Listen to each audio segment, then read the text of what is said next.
Hello everyone and welcome to another Plotly Dash video. This is an exciting one for me because I think that this is really powerful and a way for you to monetize your work. So what I've been working on is kind of building out an e-commerce platform for my work and kind of expanding the capabilities of what I'm able to offer. And the way I was able to do this was by integrating the Stripe payment system into my application. So as you can see here, I just clicked the add button and it got added to my cart and I was able to add a product. I can view a product and I got a product page. I can add that product to the cart, and as you can see, it's in the cart.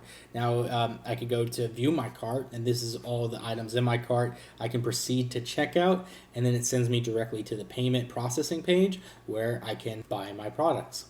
So once they have been successfully paid for, I can go into the orders, and here are the two products I just ordered. And this is a digital product, so I also programmed it to allow a download, and as you can see here, it just downloaded the product and once I click the download button.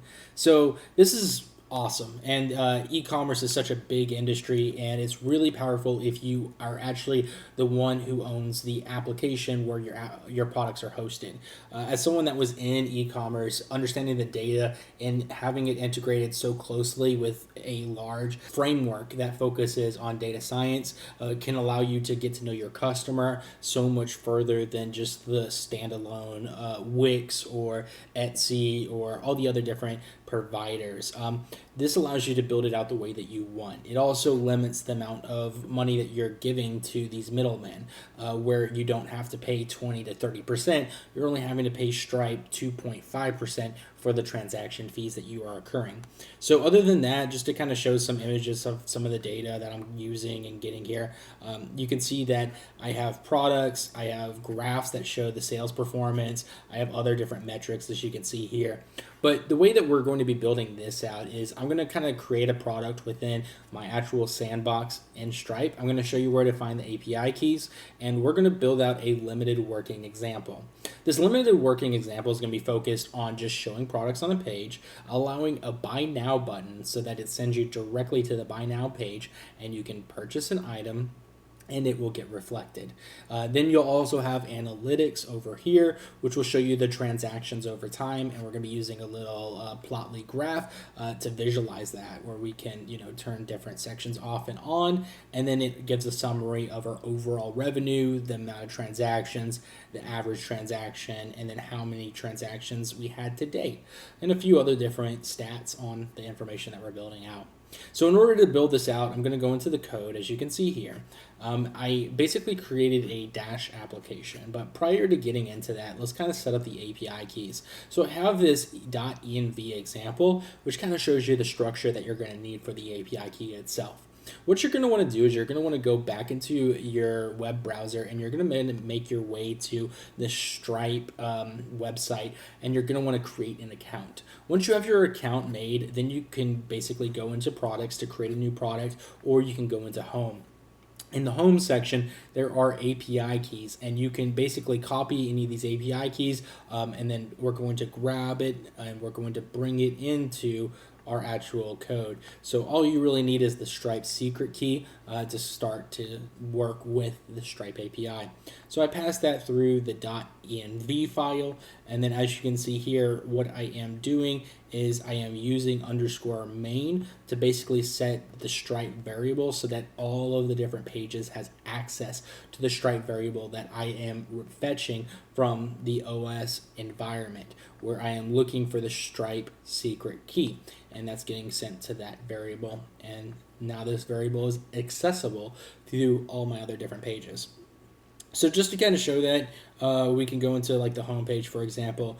We can see that I am bringing in main, and then I am resetting that variable from main to have access to it within this section of the application, the specific page. Now going back into the app file, we can see that I am initializing the Dash application. I am using pages just to keep everything clean and neat. Other than that, I have a session where I'm just storing the session if there is one, if the user goes to create a payment, and then other than that, I'm creating the layout. The layout is basically built with a header, and then I am rendering the page container, which is from Dash, which allows us to use pages. Other than that, I'm just running the application whenever I click the run button. So moving a little bit further, I added some scripts to kind of help you visualize the API connection to make sure that it is connecting to the API and everything is working. So I am using .env, load.env, and then basically I am getting the API key, which I showed in the app.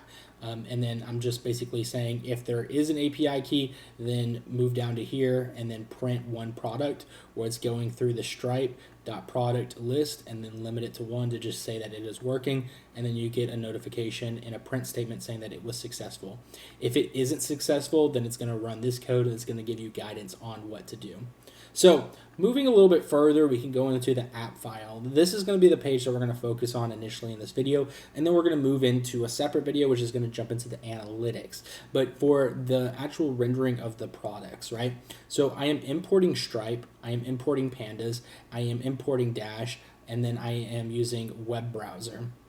So I need to register the page, I give it a path, and then I give it a name. So because this is going to be on initial load of the application, it's going to be just a regular slash, and that's going to be on the actual URL with no like tail of a URL pattern afterwards.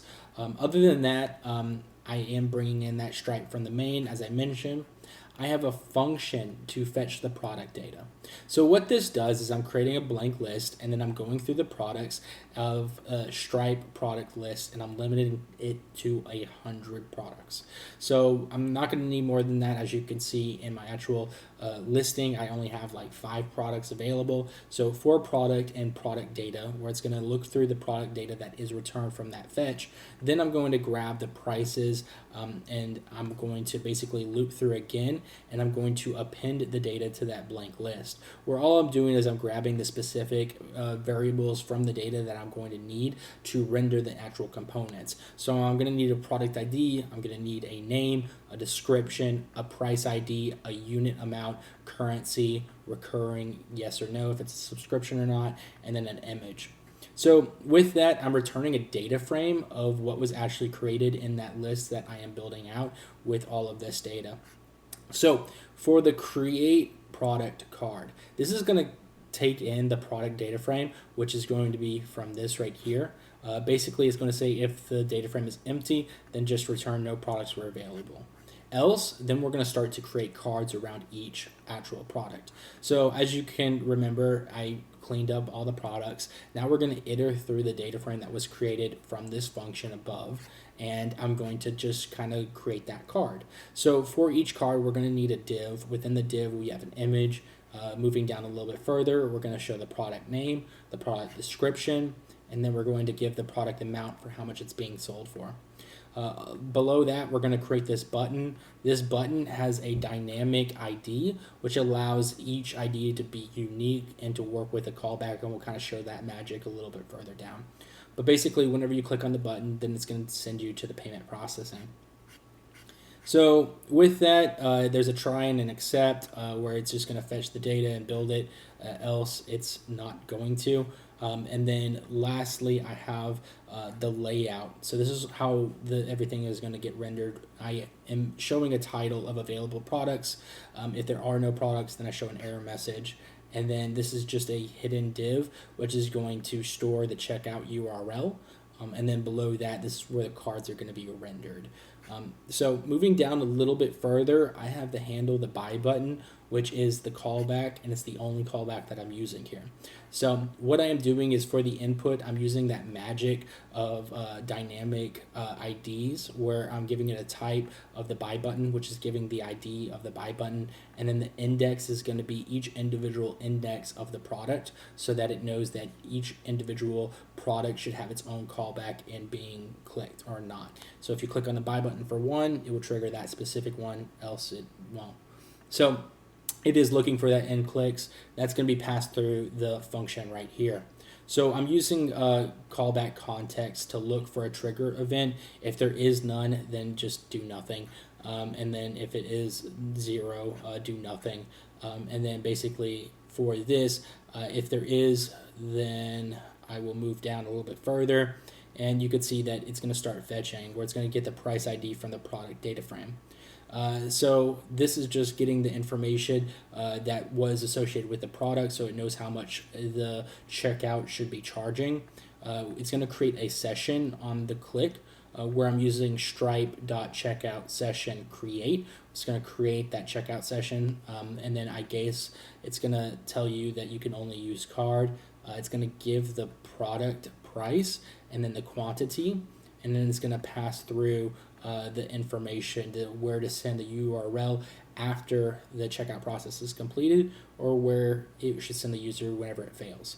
So other than that, then it's going to open up a new tab using a web browser open new tab, and it's going to pass through the session URL.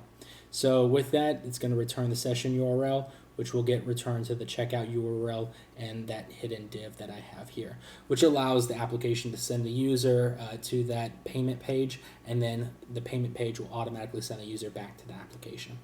So with that, I know it's a lot to cover, but the functionality is relatively straightforward. We did this with less than 190 lines of code, where we are now able to have products and we can show those products in our actual application here. So we can go to products, we have them all listed, and we can actually make purchases on what we are selling.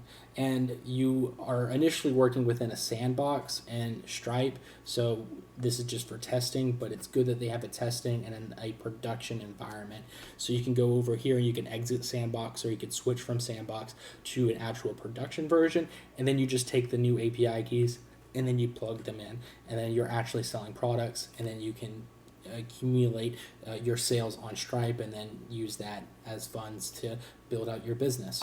So with that, this is really cool and exciting. Watch the second iteration of this video, as we're going to be jumping into building out analytics around Stripe. And I will show you some of the tools that you can use to your disposal to build out a dashboard custom to your sales. And with that, like, subscribe, and I'll see you guys in the next one.